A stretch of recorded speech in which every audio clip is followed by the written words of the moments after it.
நண்பர்களே, நம்ம வாழ்க்கையில் தினமும் பலரை சந்திக்கிறோம். சிலர் நம்மை முன்னேற்ற பாதைக்கு அழைத்துச் செல்வார்கள்.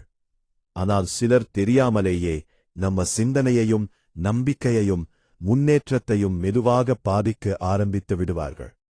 அதைவிட ஆபத்தான விஷயம் என்ன தெரியுமா? சில நேரங்களில் அந்த தவறான பழக்கங்கள் நம்முள் கூட மறைந்து இருக்கலாம். ஒரு மனிதன் உண்மையிலேயே புத்திசாலியா இல்லையா என்பதை அவன் படிப்பு, சம்பளம், வெளிப்படையான பேச்சு இவையெல்லாம் முடிவு செய்யாது.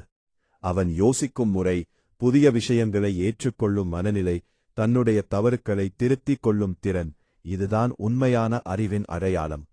சிலருக்கு எல்லாமே தெரியும் என்ற எண்ணம் இருக்கும்.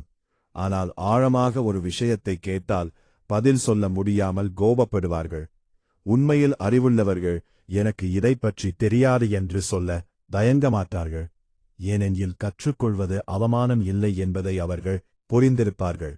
அதேபோல் சிலர் புதிய விஷயங்களை அறிந்து கொள்ளவே விரும்ப மாட்டார்கள். உலகம் தினமும் மாறிக்கொண்டே இருக்கிறது. தொழில்நுட்பம் வளர்க்கிறது. மனிதர்களின் சிந்தனைகள் புதுப்படுகின்றன. ஆனால் சிலர் பழைய எண்ணங்களிலேயே சிக்கிக் கொண்டு வாழ்ந்து விடுகிறார்கள். தேங்கி நிற்கும் நீர் போல அவர்களுடைய சிந்தனையும் மந்தமாகி விடுகிறது. மற்றொரு பெரிய பிரச்சினை பிடிவாதமான மனநிலை. நான் சொல்வதுதான் சரி என்ற எண்ணம் ஒரு மனிதனை வளர்ச்சியிலிருந்து தள்ளிவிடும். வாழ்க்கை முழுக்க கருப்பு அல்லது வெள்ளை அல்ல. பல விஷயங்களில் சூழ்நிலையை புரிந்து கொண்டு நெகிழ்வாக சிந்திக்கத் தெரிந்தால்தான் முன்னேற்றம் சாத்தியம். உணர்ச்சிகளை கட்டுப்படுத்த தெரியாதவர்களும் பெரும்பாலும் தவறான முடிவுகளை எடுப்பார்கள். சிறிய விஷயத்திற்கே கோபம், சண்டை, ஆவேசம் இவை அனைத்தும் மன அமைதியையும் உறவுகளையும் கெடுக்கக்கூடியவை. அமைதியாக யோசிக்கும் திறன் இல்லாமல் எடுத்த முடிவுகள் பல நேரங்களில் பெரிய பிரச்சனைகளை உருவாக்கும். வாழ்க்கையில் தோல்வி வந்தால் அதற்கான காரணத்தை எப்போதும் பிறர் மீது தள்ளிக்கொண்டே இருப்பவர்களும் இருக்கிறார்கள். சூழ்நிலை, குடும்பம், அதிர்ஷ்டம், நேரம் என்று எதையாவது குறை கூறுவார்கள். ஆனால் தன்னுடைய தவறுகளை ஆராய்ந்து திருத்திக் கொள்ளும் மனிதர்தான் உண்மையில் முன்னேறுவார். அதேபோல் மாற்றுக் கருத்துக்களை ஏற்றுக்கொள்ளாத மனநிலையும் ஆபத்தானது. யாராவது வேறு விதமாக யோசித்தாலே அதை எதிர்ப்பாக எடுத்துக் கொள்வது அறிவின் குறைபாடாகும். விவாதம் செய்யும் திறன் இல்லாதவர்கள் பெரும்பாலும் சண்டையை தேர்ந்தெடுப்பார்கள். ஆனால் உண்மையான அறிவாளி கேட்பதையும் புரிந்து கொள்வதையும் முதலில் கற்றுக்கொள்வார்.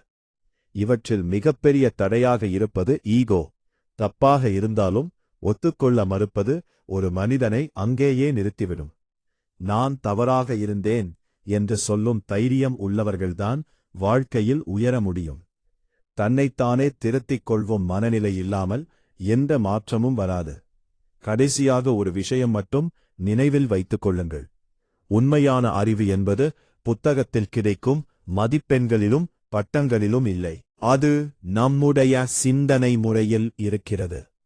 தினமும் புதிதாக கற்றுக்கொண்டு தப்புகளை உணர்ந்து தன்னைத்தானே மேம்படுத்திக் கொண்டு செல்லும் மனிதன்தான் வாழ்க்கையில் உண்மையாக வெற்றி பெறுவான்.